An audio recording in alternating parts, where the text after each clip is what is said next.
Olá, muito boa noite, amados irmãos, amigos.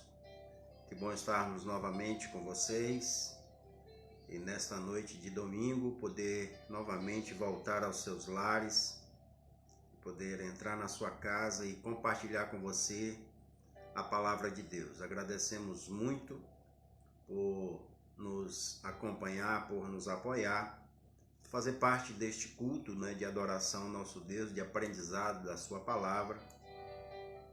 Temos procurado estar alimentando a igreja, mesmo que por este meio e à distância, E naquilo que for necessário também estar apoiando e auxiliando nas suas necessidades. E agradecemos então a vida de cada irmão, de cada amigo também que tem acompanhado as mensagens, que tem sido edificado, que tem sido abençoado. Para nós é um privilégio poder estar transmitindo a palavra de Deus e ter a certeza que ela está chegando em muitos lugares e em muitos corações. Quero continuar pedindo à igreja que ore pelos nossos irmãos, alguns que estão enfermos. Continue a oração pelo Davizinho, filho do pastor Marcílio, também pelo pastor Emílio, a irmã Josenísia, que estão enfermos com Covid. Graças a Deus estão melhorando, mas continue as orações. Também pedir que estejam orando pela família do irmão Benedito, que já partiu, está na glória, para que Deus console a família, e orar uns pelos outros para que a nossa fé possa ser fortalecida. Queremos louvar ao nosso Deus pelos irmãos que já estão conosco, que também nos acompanham sempre nas nossas lives, nesse momento ao vivo, é isso que quer dizer, e que nós podemos então compartilhar a palavra de Deus e assim edificar aos irmãos. Lembrando que apesar do distanciamento, ainda estamos à disposição dos irmãos naquilo que for preciso, e não esqueça de nos comunicar, de nos falar através da nossa rede privada, através das nossas comunicações internas, aquilo que você está enfrentando, passando, ou que se precisa de alguma ajuda. Então agradecemos aos nossos irmãos que já estão conosco. Quero agradecer a irmã Vânia, a Monique, a Guiar, a irmã Semilene, a irmã Isabel, José Lima, a Margarete, seu Edemir, irmão Edemir, Também o Joseilton, a Tássia, a irmã Cristina, a irmã Juraci, o irmão Franciclédio, a irmã Maria Zilda, a Milene, a irmã Maria Zilda, lembrando do seu Manuel, que acompanha conosco também, a Milene e a Maria, a irmã Socorro, Socorro Moraes, Maria do Socorro Moraes. Os demais irmãos que sempre acompanham conosco a pregação da palavra de Deus, e hoje nós vamos continuar, aprendendo, meditando, sendo fortalecido nessa palavra tão maravilhosa. Tem a irmã Tássia, a irmã Nazaré também, a irmã Juraci, que também nos acompanha, e eu pude matar a saudade delas, pelo menos da voz, conversando por telefone. Irmã Tássia, irmã Nazaré, diz para ela que elas me veem e me ouvem, mas eu só se ligar, se conseguir ouvi-las pelo telefone. Também nosso irmão Carlos Marinho, a irmã Diana, a irmã Marina, que também acompanha com uma das filhas, a Lucélia, mais o Marcos, e também as meninas, a Ana Lisa, a Ana Sara. Também tem a Socorrinha, com a Clara e o Vitor também, Agradecemos a todos, Então, deixa eu ver quem mais aqui. Deixa eu ver, tem mais alguém por aqui? Maria do Socorro, já falei vários outros irmãos que entraram. Então, agradecemos a Deus por todos que acompanham, Aliás, falei Vitor, mas é Davi, esqueci, troquei o nome, é Davi. Então, que Deus abençoe a vida de cada um dos irmãos e louvamos a Deus por suas vidas. Também temos o irmão Benedito Pontes, o Rafael, o André, lembro da Rebeca, a irmã Ieda e demais irmãos. Nós vamos, enquanto os irmãos estão chegando, nós vamos ouvir um louvor que tem a ver com o que nós vamos pregar também, que fala sobre conhecer a Deus, né? Então, é preciso conhecer a Deus, mas ao mesmo tempo que conhecermos a Deus, conhecer a sua vontade, procurar fazê-la, procurar obedecê-la. Ver se falta algum outro irmão aqui que eu não agradeci. Irmão Claudemir e Ellen, lá em Taumaturgo. Agradecemos por acompanharem, que Deus abençoe, continue guardando vocês aí e todos os irmãos que nos acompanham. Então vamos para o nosso louvor, que é Nossa Glória é a Jesus conhecer.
Que seja a nossa vontade de conhecer cada vez mais ao nosso Senhor Jesus.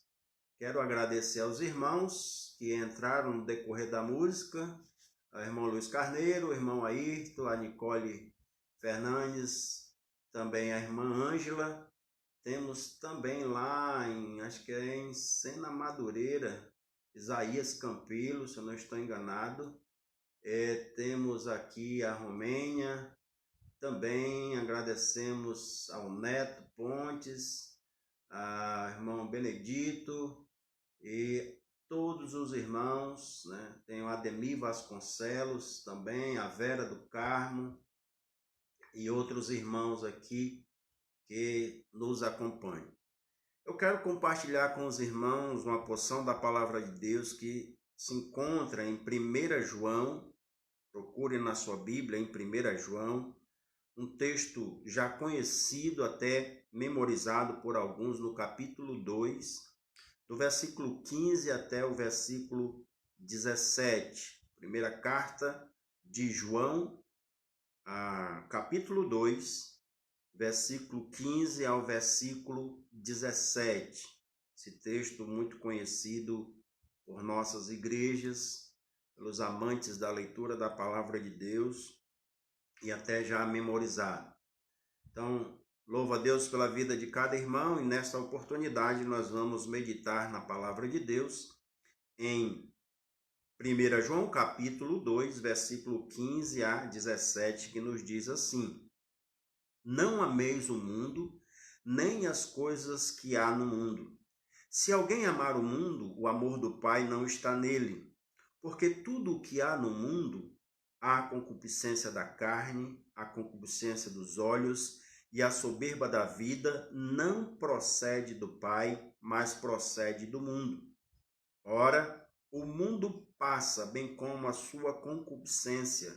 Aquele, porém, que faz a vontade de Deus, permanece eternamente. Vamos orar.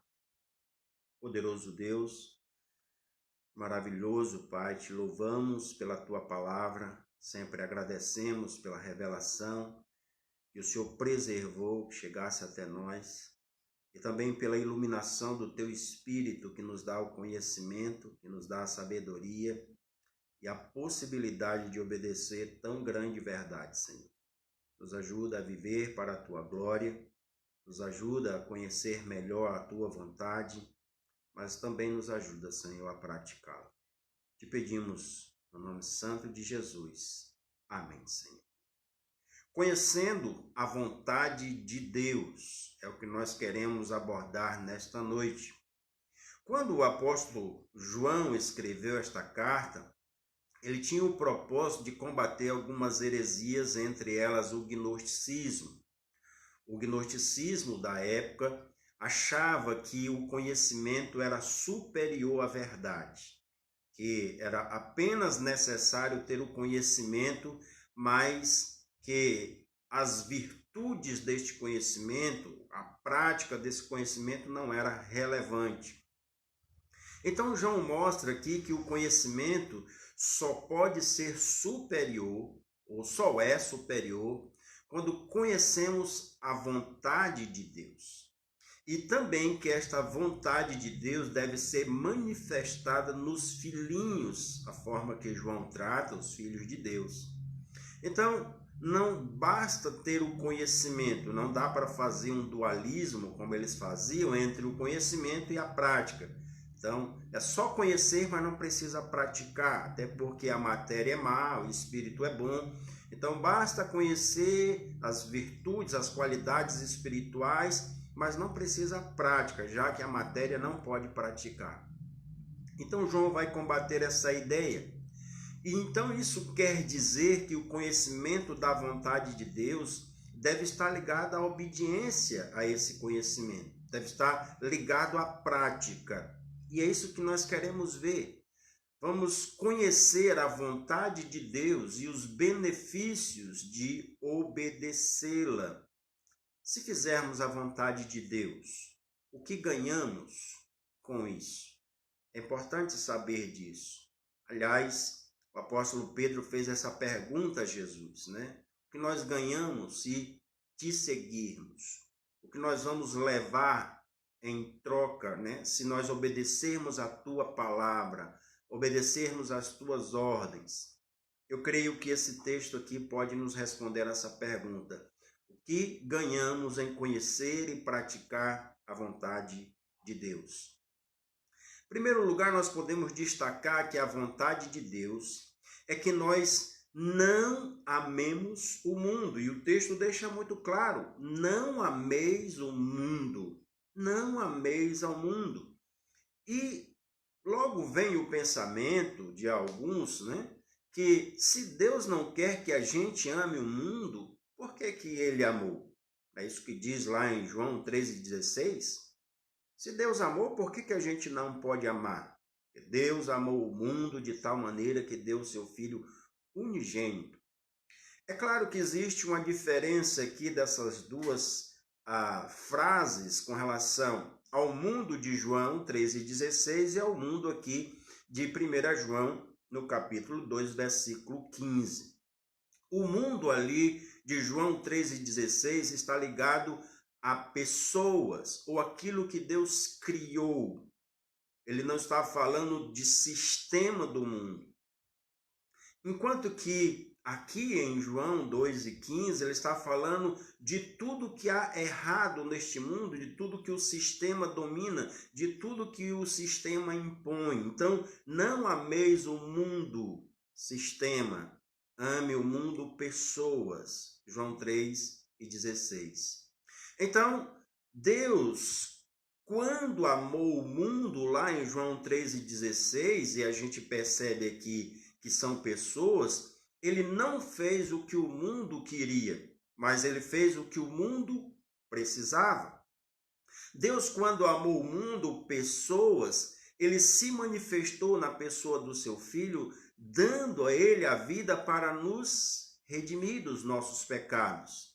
Ele não fez aquilo que o mundo queria, que era glória, poder, riqueza, status, mas ele se humilhou em forma humana e mostrando que a redenção seria por seu sangue. E isso Deus mostra, provando, como diz Paulo aos Romanos, o seu próprio amor para conosco pelo fato de ter Cristo morrido por nós, sendo nós ainda pecadores. Então, Deus deu o seu Filho para morrer pelo mundo, pessoas, e aqui ele mostra a forma correta de amar. É se dar pelo mundo, morrendo pelas pessoas e não amando o sistema do mundo, não amando o que o mundo, de certa forma, impõe sobre nossas vidas, ou as coisas temporárias, as coisas passageiras. Ele diz, não ameis o mundo. A vontade de Deus, não ame o sistema mundano. Não deixe o mundo tomar conta da sua vida. Ame as pessoas, não o erro delas. Ame aquilo que Deus criou, não os pecados, não os erros. Mas também não amamos o mundo, como diz o texto, quando Deus nos ensina e nos conduz. Nós não amamos o mundo quando nós somos ensinados e conduzidos por Deus. Isso quer dizer, mais uma vez, que não basta conhecer a palavra de Deus. É preciso obedecer esta palavra.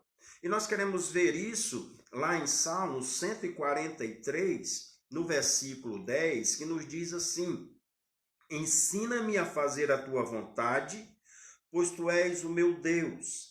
Guie-me o teu bom espírito por terreno plano. O salmista Davi está pedindo que Deus o ensine para fazer a vontade de Deus. É preciso então aqui ter um ensinamento. Então, sendo Deus o nosso Senhor, o nosso mestre, ele tem que nos ensinar.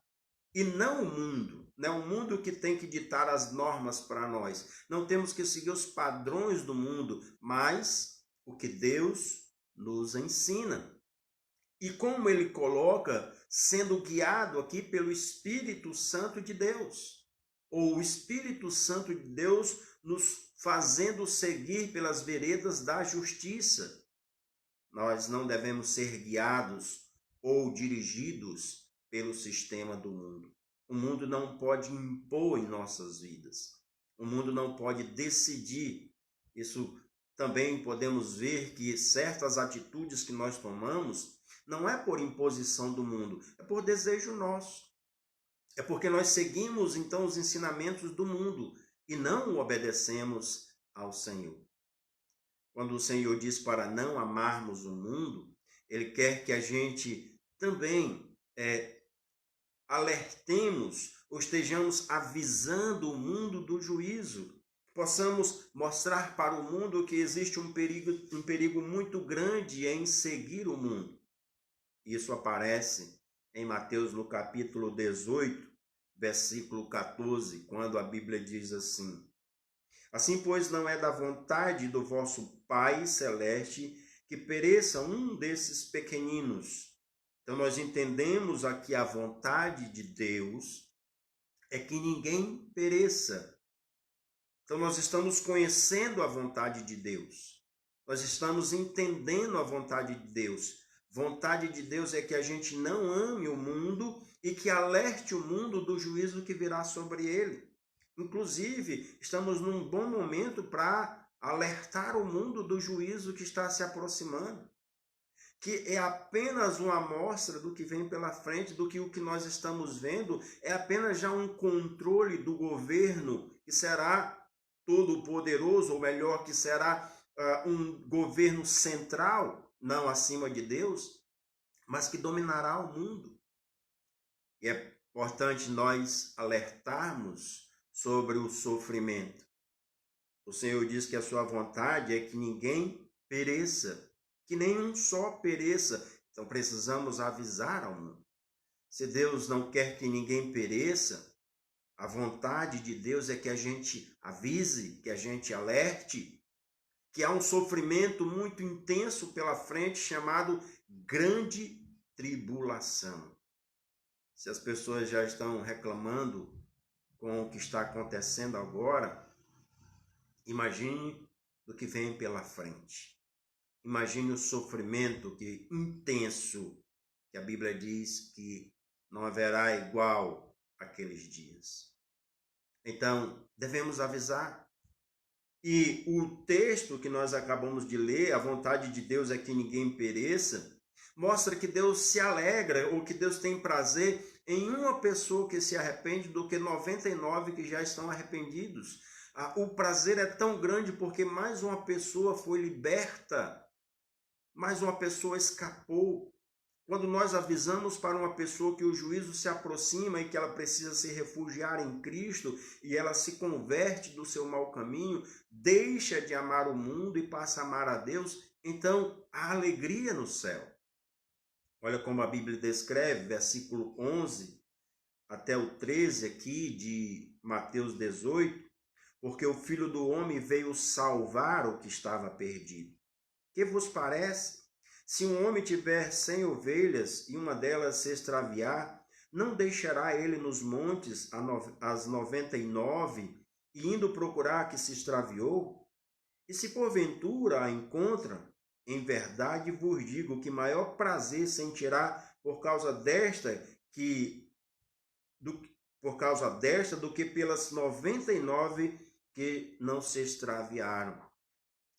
Não é de ovelhas que o texto está falando, mas de pessoas que foram salvas, resgatadas, de pessoas que entregaram sua vida a Cristo, que receberam a Jesus Cristo como Salvador, escaparam sim da condenação e do sofrimento que virá pela frente. É preciso que a gente avise e a gente demonstra não amar o mundo quando alertamos do juízo. Nós não devemos amar o mundo e não amamos o mundo quando somos filhos de Deus pelo novo nascimento.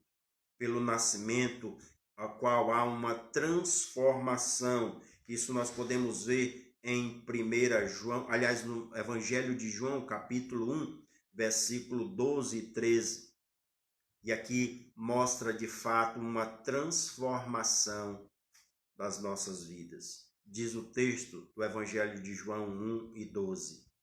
Mas a todos quanto receberam, deu-lhes o poder de serem feitos filhos de Deus, a saber, aos que creem no seu nome, os quais não nasceram do sangue, nem da vontade da carne, nem da vontade do homem, mas de Deus. A vontade de Deus. Esse texto nos deixa claro, primeiro, que para se tornar filho de Deus, é preciso receber o Filho de Deus, ou crer no Filho de Deus. E que ao crer neste Filho, Jesus Cristo, nós nascemos de novo, ou um novo nascimento, somos identificados, e aqui combate a ideia do só conhecimento do gnosticismo. Não basta conhecer o Filho de Deus, tem que nascer do Filho de Deus. Ou tem que nascer de novo, e o nascer de novo aqui, segundo o texto, não é o nascer da carne. A ideia aqui que ele diz, os quais não nasceram do sangue, nem da vontade da carne, nem da vontade do homem. Então, o que é nascer do sangue? Nascer biologicamente? Não é aqueles que nasceram biologicamente? Não é o nascer da carne, ou como ele diz, da vontade da carne. O que é nascer da vontade da carne? Uma autotransformação ou reforma? Uma procura de melhorar-se para se apresentar a Deus? Não é segundo esse nascimento, mas ele diz que é da vontade de Deus, não é da vontade do homem, nem da vontade do homem, porque não é uma transformação imposta pela religião. Gosto muito dessa passagem, porque nos mostra que o nascer de novo não é da vontade do sangue, nem da vontade da carne, nem da vontade do homem, ou porque ele segue uma religião, ou as ordens de uma religião, mas da vontade de Deus. E o que é a vontade de Deus? Obediência à sua palavra. Conhecimento e prática. Conhecimento e desejo de servir. Conhecimento e prazer em obedecer. Não é uma obrigação, mas um prazer obedecer. Como tem sido o nosso amor para com Deus. Será que tem sido tão grande quanto o que nós vemos hoje em dia pelo mundo? Será que nós temos deixado de amar realmente o mundo e temos amado mais a Deus? Será que nós temos realmente nos dedicado ao amor, à vontade, o conhecimento e à prática da palavra de Deus? O que o mundo realmente influencia em nossas vidas? Veja que João diz, não ameis o mundo. Não ameis o mundo. Observando então isso, nós podemos avaliar que a vontade de Deus é que a gente conheça a sua palavra e pratique. Não é de amar o mundo. Mas também ele diz que não é só o mundo que nós não devemos amar. Ele diz, não ameis ao mundo. A segunda vontade é, nem as coisas do mundo. Nem sequer devemos amar as coisas do mundo. Além do sistema que o mundo impõe, também aquilo que o mundo nos oferece, ou aquilo que nos prende. E vem a pergunta, por que não amar as coisas do mundo? Porque as coisas do mundo estão cheias de concupiscências, ou cheios de desejos fortes. Concupiscências são desejos que são incontroláveis, desejos que tomam conta do nosso coração. E João cita pelo menos 3 aqui. A concupiscência da carne, a concupiscência dos olhos e a soberba da vida. Então, o que são esses desejos fortes? Começando pelo desejo da carne que nós não devemos amar.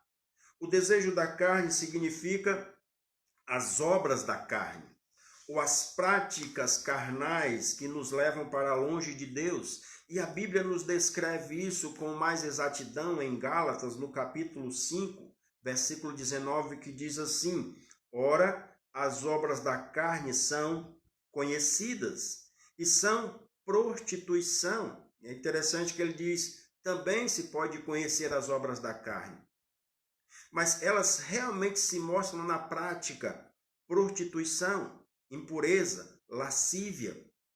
Então essas obras aqui são concupiscências, desejos fortes que corrompem as nossas vidas. Nós não devemos amar essas coisas. Então, desejo carnal, prostituição, comércio do corpo, impureza ou a imundícia, a aberração contrária à natureza de Deus, ou a lascívia, a conduta vergonhosa, como a imoralidade, a sensualidade. A Bíblia diz que os que são de Cristo não devem mais agir desta forma. Os que são de Cristo crucificaram, melhor dizendo, a carne com suas paixões e concupiscências, lá em Gálatas 5:24. Os que são de Cristo não podem amar essas coisas, porque crucificaram estas coisas. E aí ele coloca várias outras. As obras da carne, idolatria, não pode também ser abraçada. Ele diz feitiçaria, inimizades, porfias. Inimizade nós temos visto muito na internet agora. Contenda entre irmãos, né? Contenda entre pessoas por causa de uma opinião ou por causa de uma escolha. E aí tem mais, porfias, ciúmes, iras, discórdia, dissensão, facção, inveja, bebedice, glutonaria, coisas semelhantes a estas, a respeito das quais eu vos declaro, como já outrora vos preveni, que não herdarão o reino de Deus os que tais coisas praticam. Então não devemos amar as coisas que há no mundo, entre elas a concupiscência da carne. Mas ele também acrescenta a concupiscência dos olhos. E a concupiscência dos olhos é aquilo que nós observamos e desejamos, sendo isso impuro. Então, concupiscência dos olhos é o desejo pelo que se vê, ou uma pessoa que cai na tentação do que é pecado. Podemos lembrar da concupiscência dos olhos de Eva ao olhar para o fruto que era desejável e agradável, que viu e achou interessante para comer e desobedeceu a Deus. Concupiscência dos olhos são pessoas que se deixam levar pelo que é belo, que é atraente aos olhos, mas é proibido. E aí nós podemos pensar em algumas coisas que os nossos olhos podem ser levados por essa concupiscência. Até mesmo por esse meio que nós estamos usando.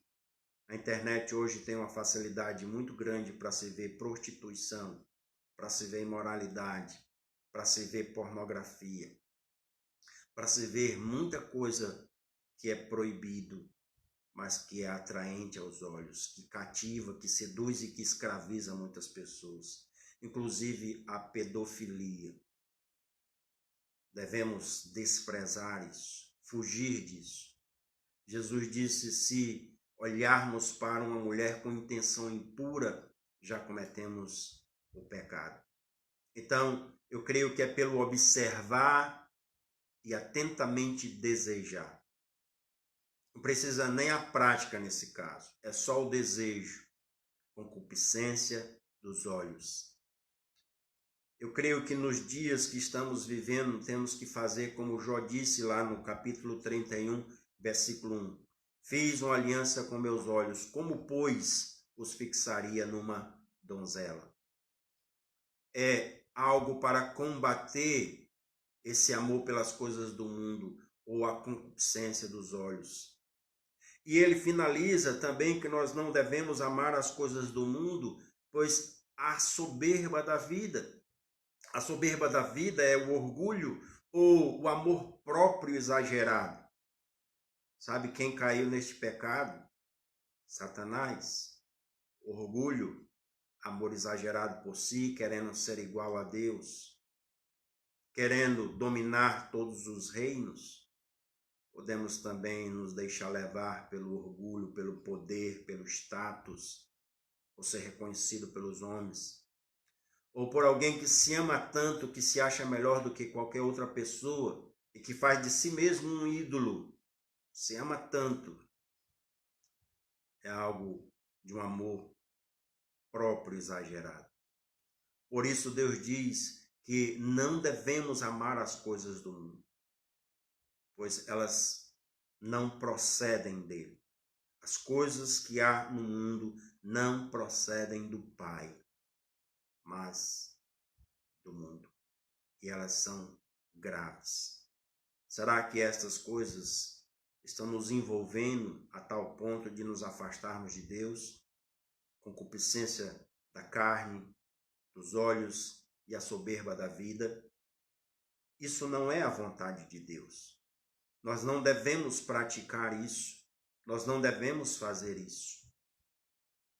Mas, voltando para o texto principal, nós podemos ver que a vontade de Deus também é expressa para nós. Primeiro, que a gente não ame o mundo, nem as coisas que há no mundo.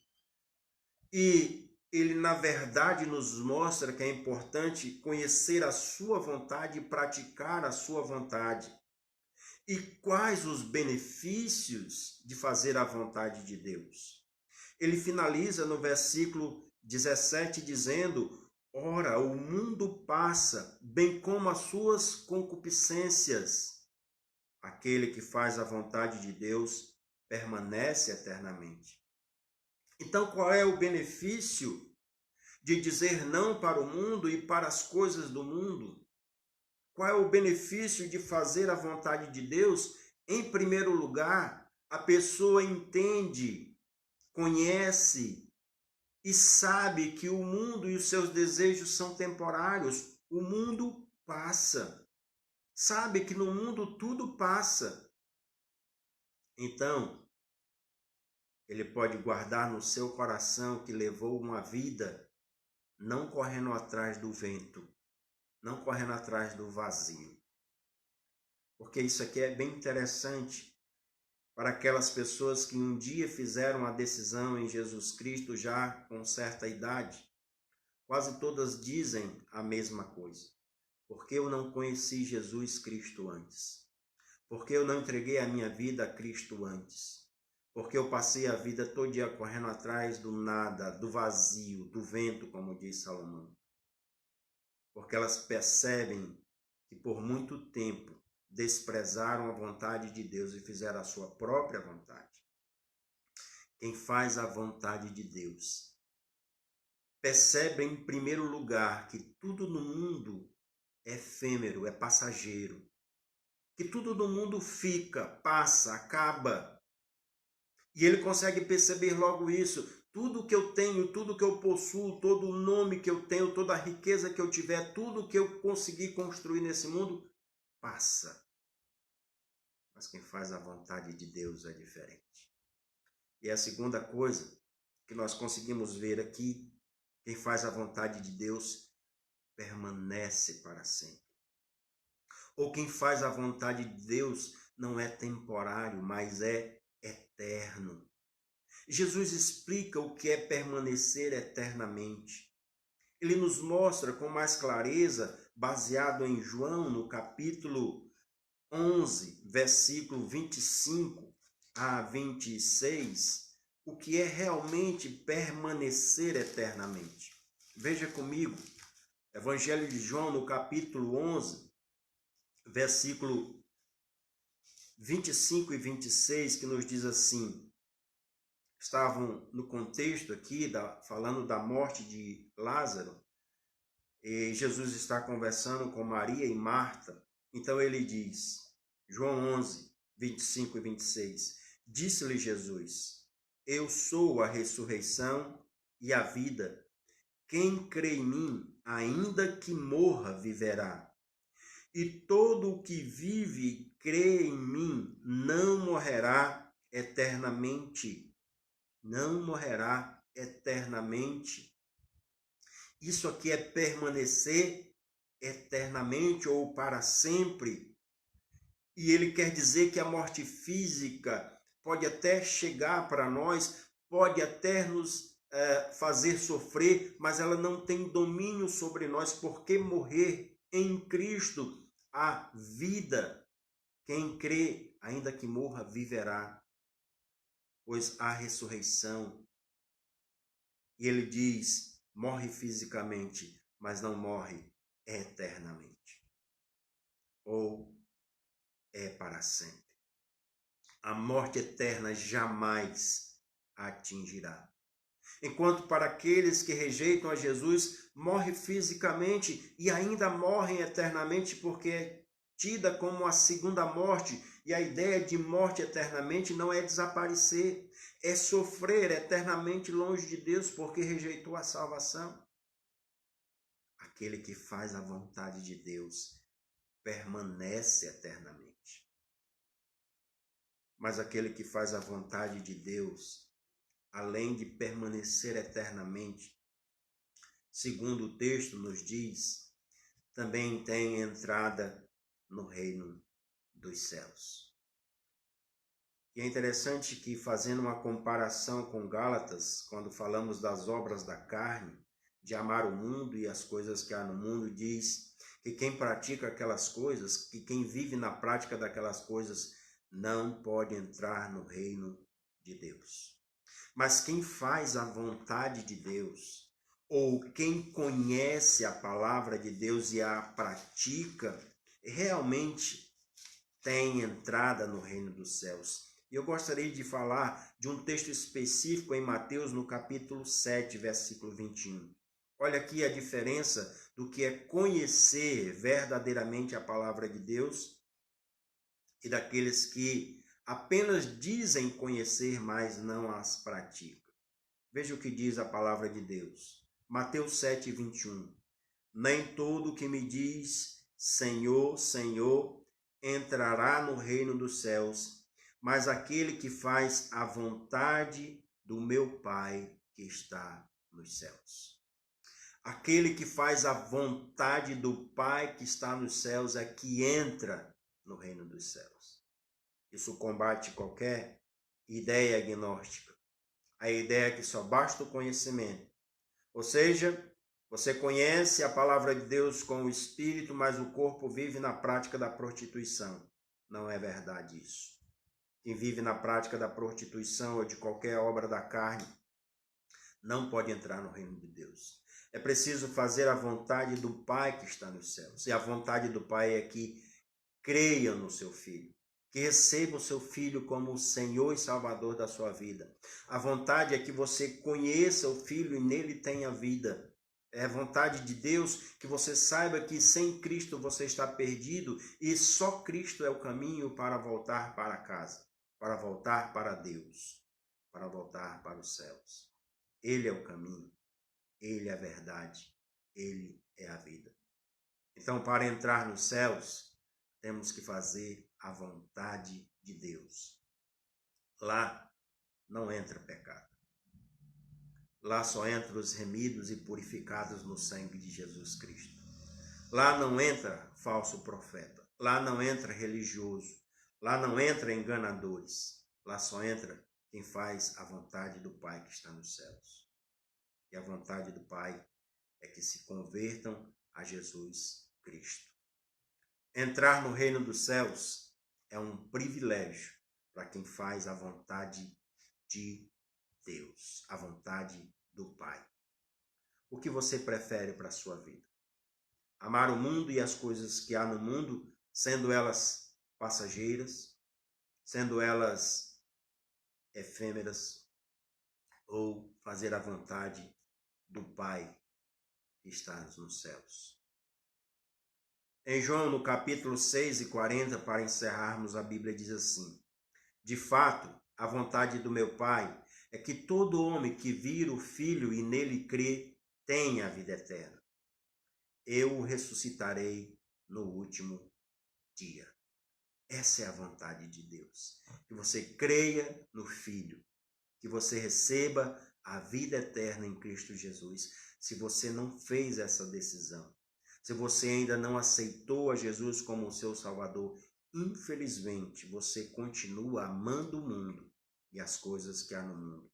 E provavelmente o mundo tem te seduzido e cegado os teus olhos para que você não entenda e nem conheça a vontade de Deus.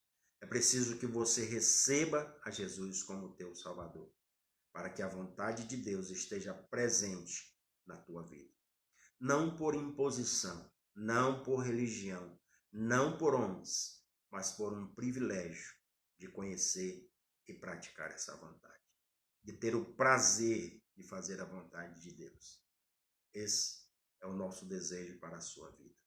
É o nosso desejo para aqueles que ainda não conhecem e é o nosso alerta, porque dias piores virão pela frente e sem Cristo não há como evitar esses dias maus. Vamos orar. Querido Deus e Pai Todo-Poderoso, mais uma vez queremos te agradecer por nos mostrar aquilo que não te agrada, aquilo que não é da tua vontade, mas também nos mostrar, Senhor, a vontade perfeita, a vontade eterna em Cristo Jesus. Nos abençoa, Pai, não só para prosseguirmos em conhecer a tua vontade, mas também de praticá-la para glorificar o teu nome. Nos ajuda principalmente a proclamar mais intensamente, Senhor, a tua palavra de salvação para aqueles que perecem.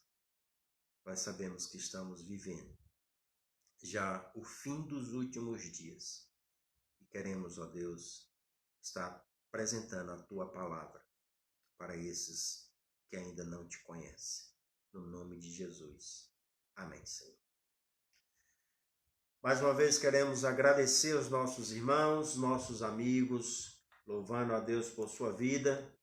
Que Deus abençoe ricamente, que esta palavra penetre no teu coração e que a vontade de Deus seja esclarecida na sua vida.